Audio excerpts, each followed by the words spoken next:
அண்ணனுக்கு உடம்பு சீக்கிரமா சரியாயிருமா? அப்பா ப்ரமோஷன் வாங்கிடுவாங்களா இந்த வாட்டி? வீடு வாங்கிடுவீங்களா? மாமாக்கு பொண்ணு கிடைச்சிருமா? அம்மா ஜிம் போவாளா? அம்மா ஜிம் போவாளா?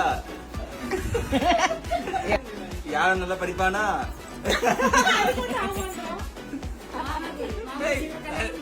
ரஞ்சித் மாமா சீக்கிரம் கல்யாணம் முடியுமா?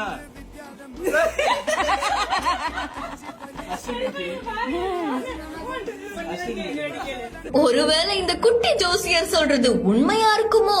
யாழன் மகிழன் அப்படின்ற இன்ஸ்டாகிராம் பேஜ்ல தான் இந்த வீடியோ வெளியாகி இருக்கு. இந்த வீடியோல ஒரு குட்டி பாப்பா வச்சு ரொம்ப கியூட்டான ஒரு கான்செப்ட் தான் பண்ணிருக்காங்க. அண்ட் அவர் சும்மா டான்ஸ் ஆடுறாரு. பட் அவங்க பேச பேச அவர் ஆக்ஷன் பண்ணவும் அதெல்லாம் உண்மை அப்படின்ற மாதிரி சொல்றாங்க. இதுல யாழன் நல்லா படிப்பானா? அண்ணனுக்கு உடம்பு சரியாயிடுமா? அப்பா பெரிய ஆள் ஆயிடுவாங்களா? அம்மா ஜிம்முக்கு போவாங்களா? அப்படின்னு எல்லாத்துக்கும் இந்த குட்டி பாப்பா ரொம்ப அழகா கியூட்டா டான்ஸ் ஆடுறாரு. கடைசியில மாமாக்கு கல்யாணம் ஆகிடுமா அப்படின்னும் போது மட்டும் எந்த ஒரு ஆக்ஷனும் ரியாக்ஷனும் காட்டாம அப்படியே இருக்காரு. என்னடா இது எதுவும் சொல்ல மாட்டாரே அப்படின்ற மாதிரி அங்க இருக்கிற எல்லாரும் சிரிக்கிறாங்க.